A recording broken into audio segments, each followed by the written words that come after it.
തന്നിൽ നായക, എന്നും നീ തന്നെ എന്നെ കാവൽ ചെയ്യുന്നവൻ. ദൈവത്തിൻ്റെ അതിപരിശുദ്ധമായ നാമം വാഴ്ത്തപ്പെടുമാറാകട്ടെ. ഇന്ന് ഈ ഒരു പ്രഭാത ധ്യാനത്തിലേക്ക് ഏവർക്കും ക്രിസ്തയേശുവിലുള്ള സ്നേഹവന്ദനത്തെ അറിയിക്കുന്നു.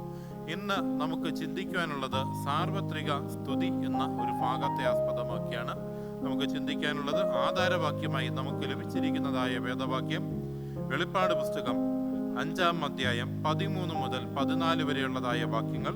സ്വർഗത്തിലും ഭൂമിയിലും ഭൂമിക്ക് കീഴിലും സമുദ്രത്തിലുമുള്ള സൃഷ്ടിയും അവയിലുള്ളതൊക്കെയും സിംഹാസനത്തിലിരിക്കുന്നവനും കുഞ്ഞാടിനും സ്തോത്രവും ബഹുമാനവും മഹത്വവും ബലവും എന്നേക്കും ഉണ്ടാകട്ടെ എന്ന് പറയുന്നത് ഞാൻ കേട്ടു. 4 ജീവികളും ആമേൻ എന്ന് പറഞ്ഞു മൂപ്പന്മാർ വീണ് നമസ്കരിച്ചു. ഇവിടെ നമ്മോട് പറയുന്നത് ദൈവം മാത്രമാണ് സ്തുതികൾക്ക് യോഗ്യനെന്ന ദൈവത്തിൻ്റെ തിരുവചനത്തിൽ നിന്ന് നമുക്ക് കാണുവാൻ സാധിക്കുന്നു. എന്നാൽ ഇതിൽ ആരൊക്കെ പങ്കെടുക്കണമെന്ന ദൈവത്തിൻ്റെ വചനത്തിൽ കൂടി നമുക്ക് കാണിച്ചു തരികയാണ്. ഇവിടെ പറയുന്നത് ദൈവത്തിൻ്റെ ആരാധനയ്ക്ക് വേണ്ടി, ദൈവത്തെ സ്തുതിക്കുവാൻ വേണ്ടി ഈ ഭൂമിയിലുള്ളതായ എല്ലാ ജീവജാലങ്ങളും സമുദ്രത്തിലുമുള്ളതായ ജീവജാലങ്ങളും ഒത്തുകൂടണമെന്ന് ദൈവം നമ്മെ ഓർമ്മിപ്പിക്കുന്നു. ഇവിടെ പറയുന്നത് സ്വർഗത്തിലും ഭൂമിയിലും ഭൂമിക്കുമിടയിൽ കടലിലുള്ള സകല സൃഷ്ടികളും ദൈവത്തിൻ്റെ സൃഷ്ടിയാണ് എന്നും അവ ദൈവത്തെ ആരാധിക്കണമെന്നും ദൈവം ആഗ്രഹിക്കുകയാണ്. ഈ പുസ്തകത്തിൽ നമ്മെ ഓർമ്മിപ്പിക്കുന്നത് ഇങ്ങനെയാണ്. അടുത്തൊരു ഭാഗം നമ്മോട് പറയുന്നത് അനുഗ്രഹത്തെക്കുറിച്ച് പറയുന്നു.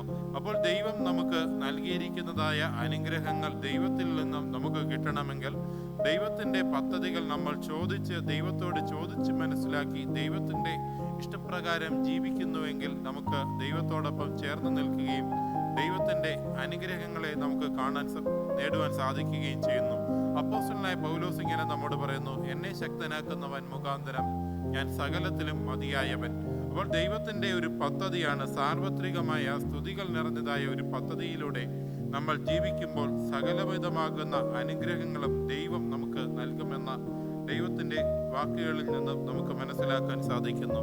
ഇവിടെ ദൈവം എന്ന സത്യമാണ് ദീർഘമായിട്ട് അല്ലെങ്കിൽ ദൈർഘ്യകാലം ദൈവത്തിൻ്റെ സ്തുതികൾക്ക് വേണ്ടി ദൈവം നമ്മിൽ നിന്ന് ആഗ്രഹിക്കുന്നത് പോലെ നമ്മൾക്ക് നൽകുന്നതായ ഓരോ അവസരങ്ങളും സ്ഥിരമായിട്ട് ഓടി അധ്വാനിച്ച് ദൈവം നൽകുന്നതായ ഒരു വിശേഷമേറിയതായ സമ്മാനങ്ങൾ പ്രാപിക്കുവാൻ ദൈവം നമ്മെ സഹായിക്കട്ടെ.